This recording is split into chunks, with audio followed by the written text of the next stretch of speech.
se o líder, ele seguir o passo a passo, né? Ele fazer ali a receitinha que está escrita, né? Ele acompanhar os resultados da forma que tem que acompanhar. O resultado acontece. Ele consegue engajar a equipe em 4 semanas e conseguir os resultados, né, que ele espera, das metas que ele planejou para alcançar. Mas tudo parte do ponto, né? Ele tem que seguir os passos. E aí, tudo nice com você? Seja muito bem-vindo, muito bem-vinda a mais um Papo de Líder. Aqui, assim como em qualquer outro conteúdo que eu vou postar nas minhas redes, eu sempre vou trazer assuntos que vão ajudar você, que é líder, a engajar equipes em 4 semanas, para bater meta todo mês, mesmo que você seja um líder iniciante na gestão. Talvez você me conheça, talvez não. Eu sou a Nice e o tema do nosso episódio de hoje é como a jornada de liderança pode te ajudar a se destacar na carreira a partir do engajamento das equipes. E para responder essa pergunta, eu trouxe um líder que já viveu tudo isso e vai muito mais além, eu tenho certeza, que é o Misael. O Misael vai detalhar em que momento da carreira profissional ele está atualmente, mas ele foi meu par em algum momento da nossa jornada profissional como líderes. E você vai conhecer porque nós vamos conversar um pouquinho sobre isso, sempre com o objetivo de te ajudar e trazer insights para a tua jornada profissional como líder também.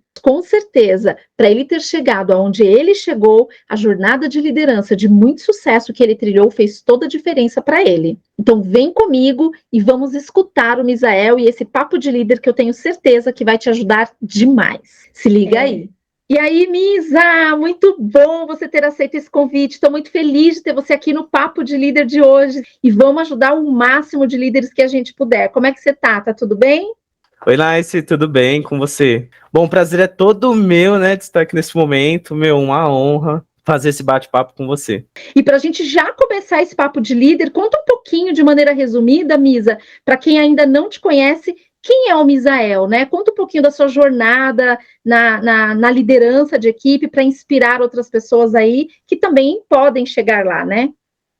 Bom, eu tenho 24 anos, né? Comecei aí no ramo aí do Contact Center com 21 anos. Entrei no meu primeiro emprego como agente de atendimento. Aí eu fiquei mais ou menos 1 mês e meio, 2 meses como agente de atendimento. Depois virei ali quase um anjo da operação, né? Dentro da empresa eles têm um nome um pouco mais técnico, né? Eles chamam de SME, mas é basicamente o anjo ali, o cara que ajuda os outros representantes. Fiquei uns 3 meses, depois virei supervisor. Aí, como supervisor, fiquei 11 meses. Depois, fiquei ali 1 mesinho como um TL sênior, né? E depois eu fui promovido para gerente. E aí, como gerente, eu consolidei, tive grandes feitos, né? Fiquei 1 ano como gerente. E agora eu tô seguindo uma carreira aí como Black Belt ainda dentro dessa empresa, né? Tendo um papel aí um pouco mais estratégico dentro da operação. E ao que você atribui, Misa, você ter tido jornadas relativamente falando curtas, mas em expansão contínua? Ao que você atribui, o que você atrela como sendo o teu diferencial que fez você ter essa visibilidade profissional para galgar, né, o patamar hoje de Black Belt? Que coisa linda, parabéns. Obrigado, Nice. Bom, na verdade eu atribuo a 2 pontos, né, 2 fatores. O primeiro é a questão do propósito, então eu sempre trabalhei com propósito, né, o meu propósito hoje é de ser um agente transformador de vidas, então eu quero transformar a vida das pessoas através do direcionamento, poder, sabe, por mais que a pessoa não siga nesse ramo, mas se eu tiver a oportunidade de ter um contato com alguém, que essa pessoa seja impactada a curto, médio e longo prazo por algum direcionamento, alguma palavra, ou alguma ação que eu pude ali ter sobre a vida daquela pessoa. E além disso, além desse propósito, né, que te faz levantar, que te dá aquela garra, aquela sede para você conquistar os seus objetivos, também a sede pelo conhecimento, né? Apesar de ser muito novo, sempre me deparei em situações que as pessoas tinham mais conhecimento que eu por conta da experiência, né? E eu não aceitava assim ser coadjuvante, né? Eu sempre queria ser protagonista onde eu estava. E aí eu sempre buscava conhecimento, sempre buscava experiência através da experiência das outras pessoas, né? Sem precisar necessariamente viver aquilo, sempre absorver conhecimento para poder ali disputar e ser protagonista nas situações. Incrível, muito bom. E você sabe, Misa, não por acaso, esse é um ponto muito comum dos líderes que se destacam na carreira. É o protagonismo, é o querer mais, ir além mesmo daquilo que é o básico, daquilo que foi contratado para fazer. Então, não tem esse pensamento de falar assim, meu, eu não ganho para isso. É aquele pensamento de falar assim, o que eu preciso fazer para transformar, né? Porque se eu quero mudança, eu preciso ser a mudança, e sem nenhuma demagogia, né? A gente precisa querer de fato ser, e mais do que querer, de fato, ser a mudança que a gente quer ver no ambiente e em qualquer lugar que a gente passa. Então, essa questão do protagonismo é um ponto muito comum em todos os líderes que eu conversei aqui no Papo de Líder. É bem interessante isso. E como é que a gente se conheceu nessa jornada? Você lembra desse momento? Conta um pouquinho desse momento. Nossa, legal. A primeira vez que eu vi uma fotinho assim escrito Ele Nice foi num e-mail. Foi num e-mail. Então eu lembro até hoje, né, que eu tive um contato com a sua irmã, com a Kitty, e aí ela tava falando que tinha uma outra pessoa, uma outra gerente que eu nem fazia ideia que vocês eram irmãs, né? Que tinha uma outra gerente que também conhecia do método e tal, enfim. E aí ela pegou, me falou de mim para você, eu acho que você me encaminhou um e-mail, e aí eu vi o seu nome, Helenice, e aí foi a partir daí que a gente começou a criar contato e tal, até que chegou um momento que eu tive a honra de trabalhar junto com você, numa operação de saque. Momentos incríveis. Que desafio, né? Que foi aquele momento. Sim. E você lembra como estava aquela operação? Qual era o cenário quando a gente cruzou o nosso caminho naquela operação? Lembro. Eu lembro que na época, né, nós estávamos com um desafio gigantesco, por quê? Né? Porque a operação de saque, até pouco tempo atrás, era uma operação extremamente desacreditada, né? E aí a operação de saque teve um pico ali de resultados, né? Subiu alguns indicadores e tal, então teve um momento mais confortável. E aí, por um erro estratégico, ali de uma questão interna, teve uma redução, e aí, por conta ali da pandemia, né, eles estavam projetando que a pandemia ia acabar e tal, ia reduzir uma quantidade de contatos de um marketplace que a gente trabalhava, né, e veio uma segunda onda, e aí isso gerou um volume de chamadas que não estava previsto e gerou um caos na operação. E uma operação que vinha em um cenário de tranquilidade, e aí por conta de um erro ali, enfim, de planejamento, até de uma questão ali, né, que acontece que a gente às vezes não consegue prever, né, do ambiente externo, que foi naquela época da pandemia. E acabou impactando o cenário, e aquela operação que era acostumada a viver em um cenário ali mais confortável, começou a passar por momentos de extrema dificuldade. Eu lembro que o indicador de nível de serviço, né, a meta era 95, e na época a gente estava entregando 14. A operação estava entregando 14% de nível de serviço. O NPS, então, a meta era 50, acho que estava em 12, 10%, uma coisa assim. Então, um cenário bem desafiador, bem desafiador. Meu Deus. Na época, né, nós começamos a ter um volume muito elevado de faltas, né? Então, nós medíamos isso através do indicador de absenteísmo, né? A operação, normalmente as companhias, elas têm uma prática de mercado aí de 4, 5%, né? E na época, a nossa operação estava praticando 30%. Ou seja, basicamente, todos os dias, a gente começava com 30% do quadro faltando, né? 30% das pessoas a menos na operação. E aí, imagina, volume em torno de 70%, 80% acima do previsto e pessoas 30% abaixo do que a gente precisava. Tempo médio no atendimento estourando, você lembra? Altíssimo. E aí é óbvio, né, que a gente tinha um cenário de caos. Como é que você se sentia, Misa, estando como recém-promovido, um gerente que tinha acabado de chegar ali, encontrando e se deparando com um cenário como esse? Bom, eu lembro que a gente utilizava um termo que fazia super sentido para mim, né? Uma bola de neve, porque era um indicador que arrastava o outro. O absenteísmo, né, era gerado por um alto volume que reduzia o nível de serviço, e as pessoas ficavam ocupadas, e aí, pelas pessoas ficarem ocupadas, elas ficavam doentes, gerava mais falta e virava aquela bola de neve, a gente não conseguia resolver, e acabava afetando, inclusive, a experiência do cliente, né, que é o NPS. Então, era muito desafiador. Mas, apesar de tudo isso, Nice, assim, eu particularmente, como gerente, em toda a minha vida, tá? Eu sempre gostei de me sentir desafiado. Então, você imagina, por exemplo, não sei se você acompanha futebol, mas eu particularmente acompanho. E se eu fosse um jogador de futebol, ia ser aquele jogador que gosta de jogar os jogos difíceis, sabe? Sim. Quando o time tá perdendo, gosta de entrar em campo. Então, eu sou esse tipo de profissional. Eu me senti muito desafiado, né? Muito desafiado, muito contente com o desafio. Tinha várias ideias, mas apesar de tudo isso, dava aquele friozinho na barriga, porque ainda não tinha experiência, por exemplo, né? Nunca tinha vivido algo parecido. E, enfim, tinha que fazer a gestão do time, que era muito grande, tinha que acompanhar tudo aquilo. Então, não vou falar que também foi fácil, né? Foi extremamente difícil, nós vivemos isso, né?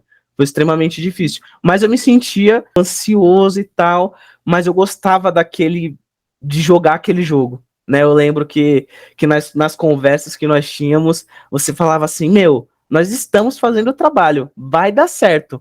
Pode ter certeza, vai dar certo, a gente vai chegar lá no final. E o que a gente fez? O que você lembra que foi um marco, né, assim, que realmente virou a chave daquele momento caótico e a gente começou a viver tempos de glória, vamos colocar assim. Não foi fácil, de fato, foi um trabalho árduo que nós fizemos, mas o que você lembra que foi o divisor de águas ali para aquele momento? Legal, nice. Teve um ponto, né, que foi divisor de águas, que foi quando você começou a trazer o método ali para a operação, né? Para a gente começar a virar o indicador. E aí tem um ponto que é muito importante, né? Porque você traz toda uma estrutura de acompanhamento, mas toda uma estrutura de análise ali para os líderes, para ele acompanhar, para eles conseguirem fazer uma análise histórica, firmarem compromisso com os representantes. Mas eu sempre disse isso, e eu levo isso muito comigo, né? Que eu entendo que o método tem todos esses pontos, mas acima de tudo, ele tem um ponto que é muito importante e que, na minha visão, ele é um dos principais plus, assim, né, dentro da operação, que é a mudança de mindset dos líderes. Os líderes, eles saem de um cenário de coadjuvante e eles começam a entrar em um cenário de protagonista. Não sei se você se lembra, mas nesse cenário caótico, os líderes, extremamente atarefados. A gente começou a dividir até tarefas gerenciais com eles, porque eles queriam ser protagonistas de fato da operação.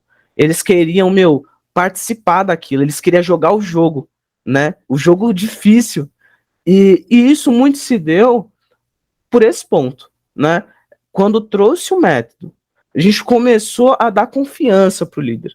Então ele olhava ali o indicador dele, ele falava com propriedade, ele se sentia seguro para comentar sobre aqueles pontos. Nós começamos a trazer ali até apresentações, né? Os líderes apresentavam o resultado deles para a gente utilizando, na época, o painel de controle operacional, onde nós construímos ali, foi incrível. Então, nós conseguimos virar um indicador ali dentro daquele mês, nós conseguimos fazer essa virada de chave e a operação, né, do saque depois, andou a passos largos aí em relação, em direção aos resultados, conseguiram resultados incríveis, se tornaram referências na operação, então foi bem incrível, assim, foi um trabalho que toda vez que eu lembro, assim, eu me sinto muito orgulhoso em ter feito parte daquilo, né, e é um time que eu sinto muito carinho, porque, não sei se você se lembra, mas nós tínhamos um time muito júnior, assim, né, nós começamos a promover pessoas, então fizemos uma mudança de chavinha, né, começamos a trazer os representantes ali na época para promover esses caras e ensinar eles ali do básico. Vamos mudar o mindset desses caras, vamos dar confiança para eles, vamos transformar eles em protagonistas, vamos fazer com que eles se sintam desafiados, e aí esses caras começaram a trabalhar na operação, gerar resultado, foi incrível. Foi linda demais. E você se recorda, depois que a gente fez todo esse trabalho de engajar as pessoas, em quanto tempo você sentiu ali, Misa, que você já tinha uma equipe engajada. Chegamos com o método, colocamos o método para rodar. Em quanto tempo, na sua análise, nós tivemos o engajamento de fato da equipe e aí a gente começou a bater metas? Na época, né, nós implantamos ali mais ou menos, Nice, entre 15 a 30 dias. Em 15 nós já começamos a sentir ali que as coisas estavam mudando, né? E aí, depois de 30 dias, a gente já percebeu que os resultados já estavam começando a chegar ali na operação, a gente já estava começando a coletar. Então, por exemplo, o nível de serviço, por exemplo, a meta era 95, né? A gente, quando começou, estava 14, mas a gente já percebia que já estava ali em 70, 80. Então, a gente já começou a gerar até na época, né, nos clientes, uma sensação de confiança. Meu, o time sabe o que está fazendo, o resultado está subindo, né? As pessoas, você conversava com os líderes, não era aquela conversa ali do líder gaguejando, tal, nervoso. Meu, o cara, ele entrava na reunião e ele sabia do que ele estava falando, né? Ele sabia defender a tese dele, o argumento dele, a análise dele, isso é incrível. E para você, assim, o método te ajudou como? Nice, assim como o líder, né? E aí talvez eu acho que é por isso que eu defendo esse ponto do posicionamento, porque foi exatamente o que me ajudou. Eu sempre fui uma pessoa muito tímida e que tinha muita dificuldade de me posicionar.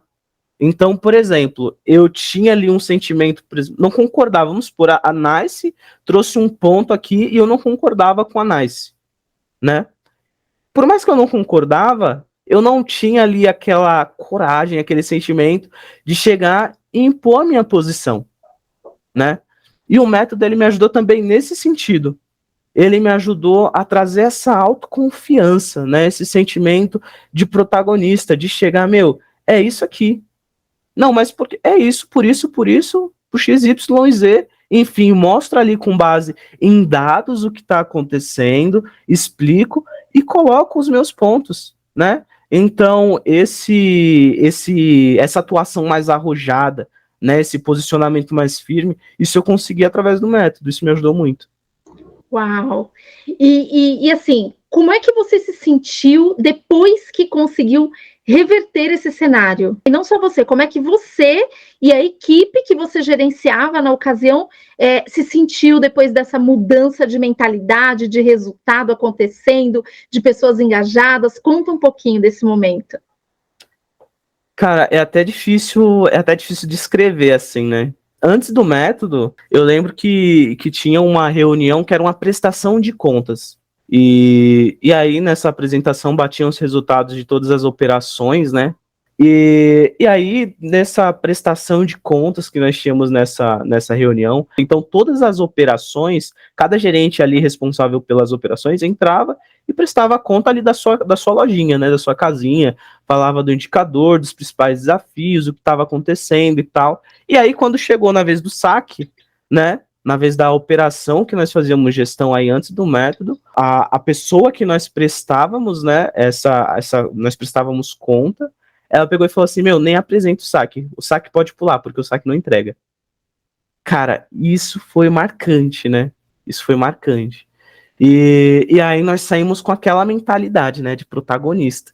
A gente precisa fazer esse jogo virar, né? A gente precisa mudar esse resultado.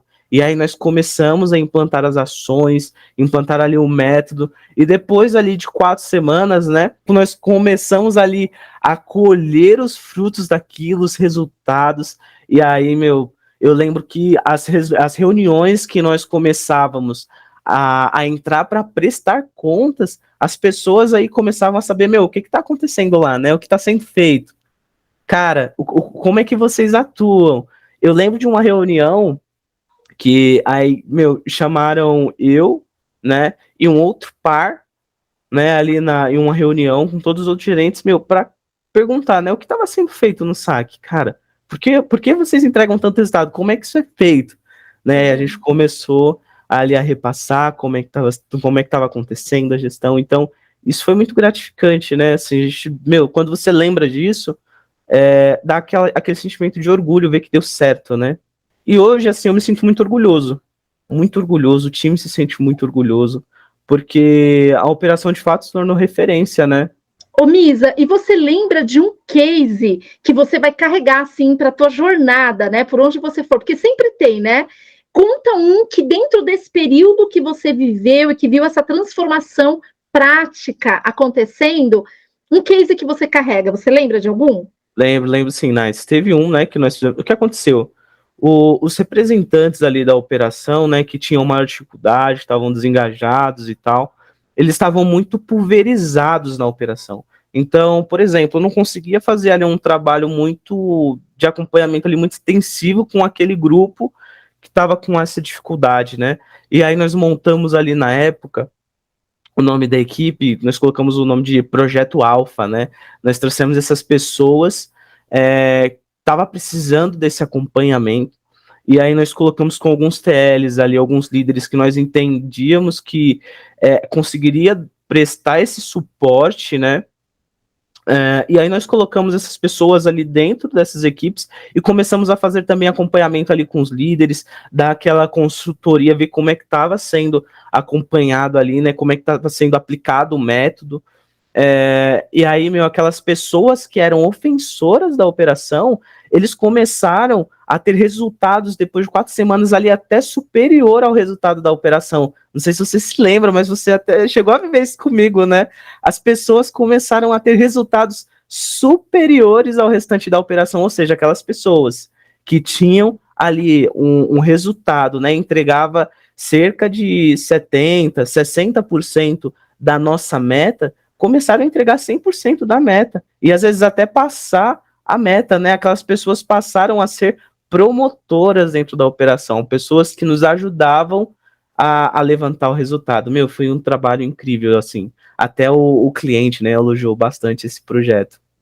Sim, e os supervisores, como é que você avalia que eles se sentiram ali, desde o momento que você fez o trabalho de convidar aqueles líderes, porque afinal de contas eles iam assumir só bucha, né? Eles iam pegar as pessoas ali que, eles não conseguiriam ganhar uma comissão, eles não teriam possibilidade de financeiramente falando, serem reconhecidos. Como é que foi essa comunicação? Como é que você avalia que eles receberam? Enfim, comenta um pouquinho.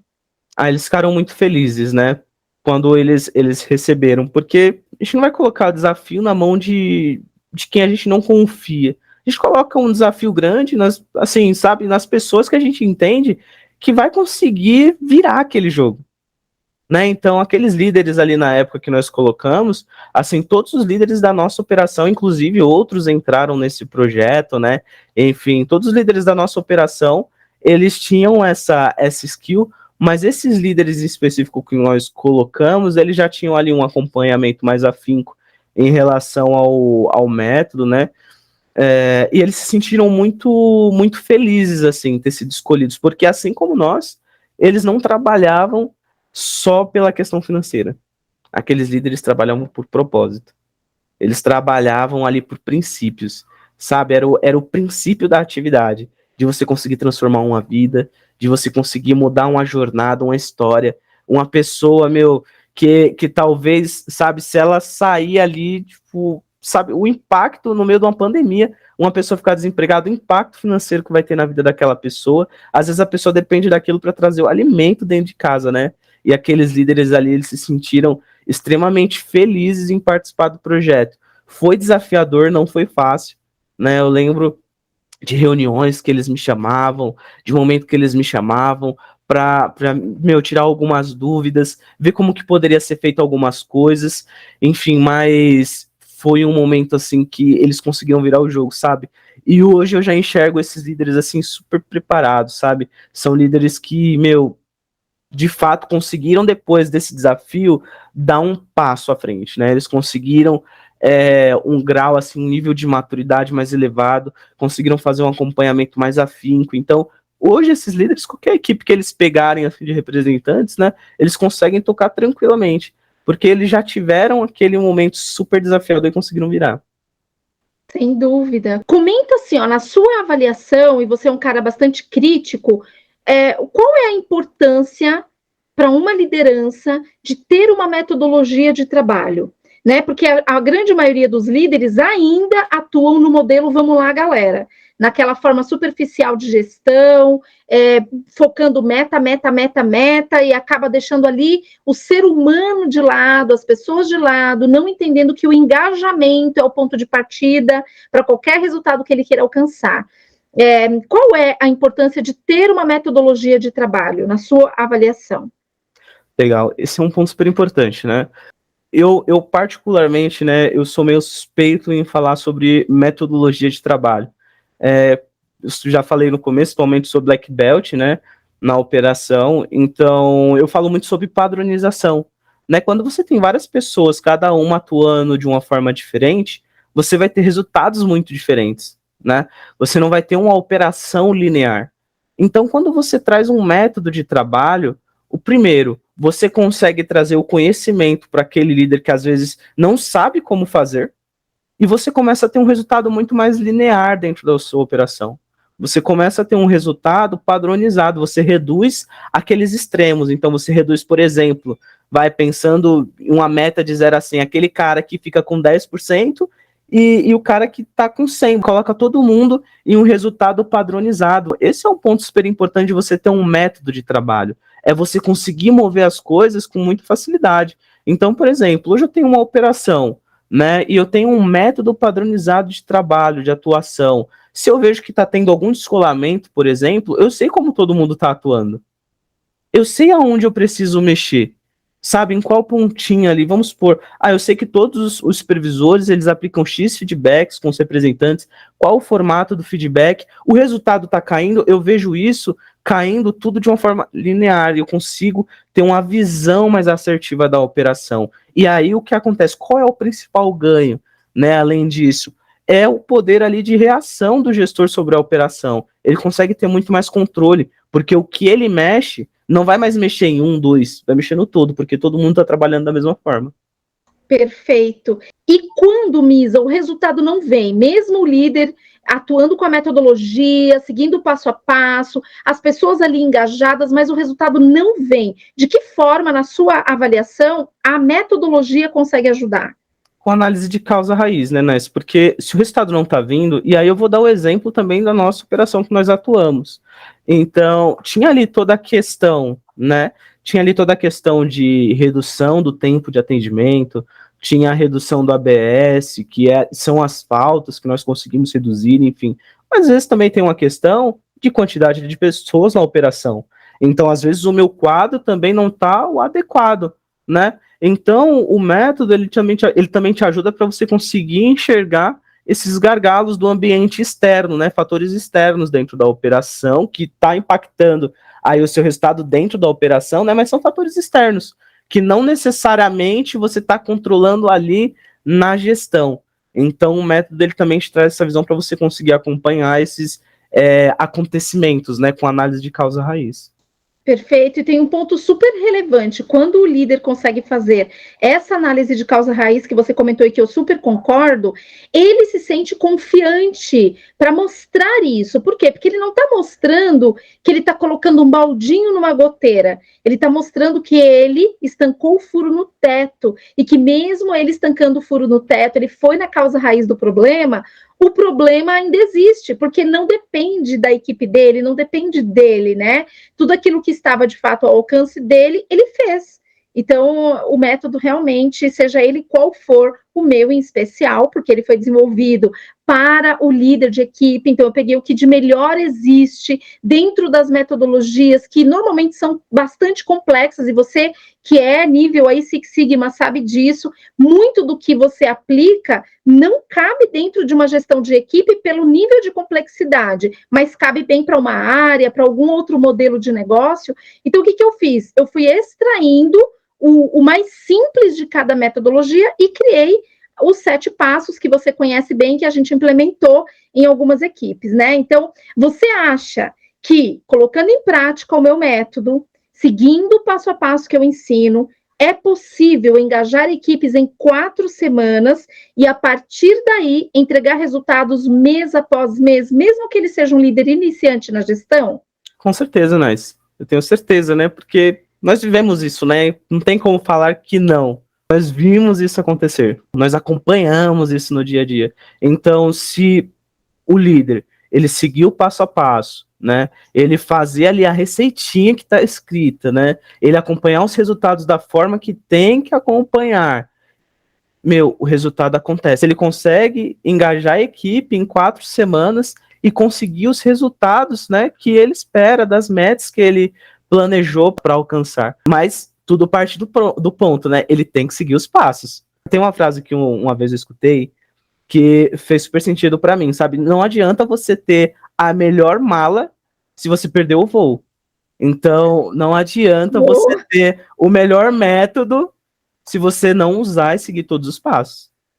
Né? Então, o método, ele traz sim os resultados, você engaja a equipe, mas você tem que ser disciplinado, você tem que seguir os passos. Perfeito, Mi. Nossa, muito bom mesmo esse teu reforço, porque realmente não existe fórmula mágica, né? O líder que achar que, encontrei agora a fórmula do sucesso, só colocar aqui em prática, tem o como fazer, tem a forma certa de fazer, né? Então, engajar equipes parece ser uma coisa fácil, é simples, mas não é fácil, né? E aí, já caminhando para o nosso encerramento, suas considerações finais, principalmente direcionada aos líderes, aqueles que, querem muito crescer na carreira, quais são as suas dicas, né? Pô, você saiu de supervisor, hoje você está como Six Sigma, a jornada de liderança, você alcançou aí o patamar gerencial. Conta um pouquinho, na sua opinião, que dicas você deixa para o líder que quer crescer na jornada aí como líder? Legal. Conselhos, né? Primeiro tenha um propósito. Tenha um propósito. E aí o propósito não é um objetivo, tá, gente? Um propósito não é, por exemplo, eu quero ajudar a minha família financeiramente, eu quero ser um gerente, eu quero ser um diretor. Isso são objetivos, né? O propósito é aquilo que te faz levantar da cama todos os dias. O propósito é aquilo, que o seu coração queima para você fazer aquilo que arde, assim, que você levanta, e só de você falar assim, igual eu estou falando disso, você fica feliz, sabe? O sorriso sai espontaneamente no seu rosto. Então, tenha um propósito, algo muito mais do que o dinheiro, né? Algo que o dinheiro não pode pagar. Isso vai fazer com que você se torne o melhor naquilo que você faz. E além disso, busquem sempre mais e mais conhecimento. Busquem uma forma de atuar, né? Tenham uma identidade de atuação. Isso é super importante. Sempre busquem mais conhecimento. Uma vez eu escutei uma frase de um chefe, ele era um chefe que eu tive, e também acho que foi seu chefe também, que ele falava assim, o que te trouxe até aqui não vai te levar até onde você quer chegar. Então, sempre buscar mais conhecimento, né? Sempre se aperfeiçoar mais, buscar formas de você conseguir fazer o que você já faz melhor. Isso vai fazer com que você tenha mais destaque. E aí se o líder fala assim, Misa, mas é fácil falar para eu ter mais conhecimento, me qualificar, mas eu não tenho dinheiro para investir. E aí? O que falar para esses mimizentos? Cara, não existe falta de dinheiro, existe prioridades. Coisas que você prioriza na sua vida. Se você soubesse, o primeiro salário que eu ganhei na minha vida, hoje não era nem um salário mínimo, foi R$ 700, cara. E aí eu comecei a dar o meu jeito, né? Economizar em algumas coisas, você vai juntando, é investimento. E hoje eu estou colhendo tudo aquilo que eu abri mão, né? Então não existe a falta. Eu sei que tem pessoas que de fato é apertado, mas, cara, você hoje, ainda mais hoje que você consegue parcelar muita coisa, né? Você consegue pegar um cartão, parcelar em 12 vezes. Enfim, hoje eu vejo que ainda é muito mais fácil. Não existe a falta para essas pessoas assim, que estão empregadas igual a gente, né? Existe a prioridade, coisas que você prioriza na sua vida. Às vezes você reserva ali R$ 2, R$ 3, aquilo já faz uma diferença ali no final do mês para você conseguir fazer um investimento, que às vezes muitos cursos hoje, você vai investir, sei lá, R$ 90 no mês, alguma coisa assim, para você ter um retorno financeiro super, super elevado no futuro. Sem dúvida.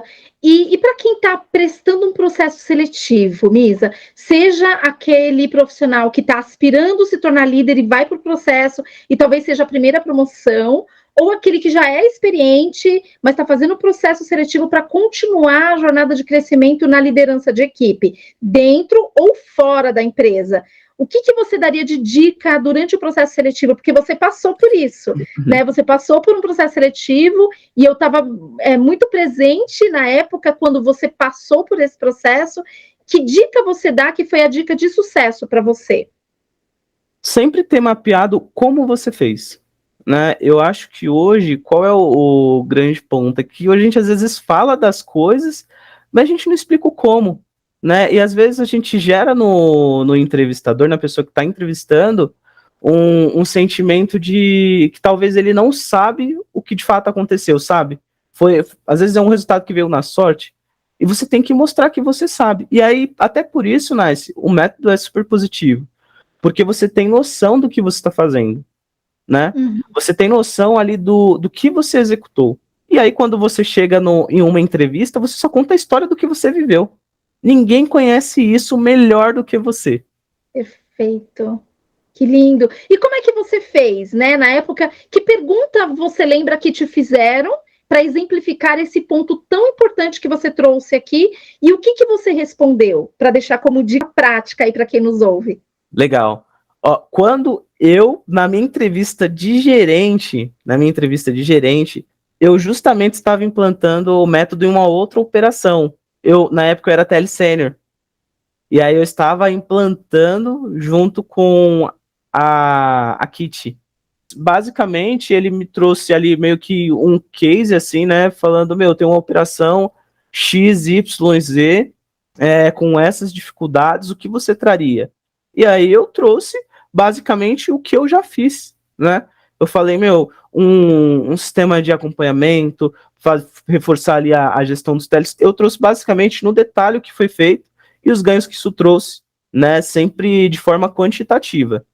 Então, eu fiz isso e trouxe X. Eu fiz essa ação e trouxe Y, né? Então, sempre falando ali com base em números, né? Perfeito, muito bom. Misa, eu quero muito, muito agradecer esse momento, esse papo de líder delicioso, e ficaria aqui horas, porque é um assunto realmente que, como você mesmo bem colocou, é um dos propósitos de vida que eu tenho, é levar de fato uma metodologia simples que gere engajamento nas equipes, porque é através do engajamento que a mágica acontece, que os resultados vêm, que os líderes têm dias mais leves, que eles param de ficar nessa corrida maluca de ratos insana, de apagar incêndio a todo momento, de trabalhar no piloto automático, mal conseguem almoçar, trabalham de 10 a 12 horas por dia, todo dia, unicamente porque não estruturam um formato de gestão que realmente possibilite dias mais leves. Então, esse é o meu propósito, sabe? É por isso que eu vivo, é poder ouvir relatos como o teu, de falar, cara, minha vida foi sim transformada, eu vi outras vidas serem transformadas e os resultados vieram como puramente consequência. Então, não tem fórmula mágica, tem método, tem persistência, tem gestão efetiva. Então, quando eu falo disso, realmente, para mim, tem um significado único e é a missão de vida. Eu falo que liderar não é um cargo, é uma missão. Né? Então, eu carrego essa bandeira comigo e procuro realmente mobilizar líderes com essa característica que você me traz. Líderes muito comprometidos, envolvidos por uma causa e que buscam a todo momento esse conhecimento tão necessário, porque isso facilita a tua jornada de formar sucessores mais preparados do que você estava quando iniciou a tua jornada de liderança, né? Então, eu quero agradecer demais, assim, a tua presença, o teu tempo. Você poderia estar aí com a tua família, curtindo o teu final de semana, mas estamos aqui transbordando na vida de outros líderes. Gratidão, viu, de coração. Porque você não tem noção quanto isso é importante, você não tem noção da grandeza que isso gera. Eu ouvi uma frase uma vez que fala que a pessoa, para ser ruim o suficiente, para ser má o suficiente, basta que ela fique calada. Então, transbordar na vida das pessoas aquilo que fez a diferença na sua vida é um bem que vai voltar para você zilhões de vezes mais. Então, obrigada por fazer parte da minha vida. Você faz parte da minha jornada. Meu Deus, Ness, o que eu posso falar para você? Você não tem noção do carinho que eu tenho, meu Deus do céu. O carinho que eu tenho por você, pela Kitty. Assim, vocês foram divisoras de águas, assim, na minha vida. Meu, foi transformador o contato que eu tive com vocês. E eu falei aqui, meu, de todo o coração, né? Eu sei. Cara, você me conhece, né? Você viveu comigo, meu, eu me lembro do primeiro touch base, eu falando, gaguejando lá no saque, sabe? E hoje, putz, meu, tive já apresentação global, já diretoria global, e com um posicionamento que hoje eu sou elogiado pela forma como eu me posiciono, sabe? Então, eu agradeço. Meu, você foi uma bênção, e é uma bênção, continua sendo uma bênção na minha vida. Sempre quando tem uma oportunidade, se lembra de mim também. Meu, muito obrigado de coração, Nice. E você pode contar comigo aí até para sempre. Disso, no mínimo para sempre. No mínimo. Nice, eu que agradeço por essa oportunidade de falar aqui, né? Eu acho que é super importante e, enfim, eu acho que eu poderia estar fazendo várias outras coisas, mas em nenhuma delas eu estaria tão feliz quanto estou agora, podendo passar uma mensagem e talvez fazer com que uma pessoa seja impactada, né? Com que uma pessoa conheça um caminho para talvez fazer uma virada na vida dela. Então, poderia estar fazendo outras coisas, mas nada seria tão gratificante quanto estar aqui hoje. Então, eu agradeço pela oportunidade de estar falando aqui, meu, foi incrível esse bate-papo e, de fato, passou super rápido. Poderia continuar falando aqui, que foi uma conversa super bacana. Muito obrigado. Eu que agradeço. Um período maravilhoso, uma jornada linda para você. Conte comigo em todos os momentos da sua jornada que eu puder te ajudar, tá bom? Amém, Nice. Muito obrigado, igualmente. Gratidão. Tchau, tchau.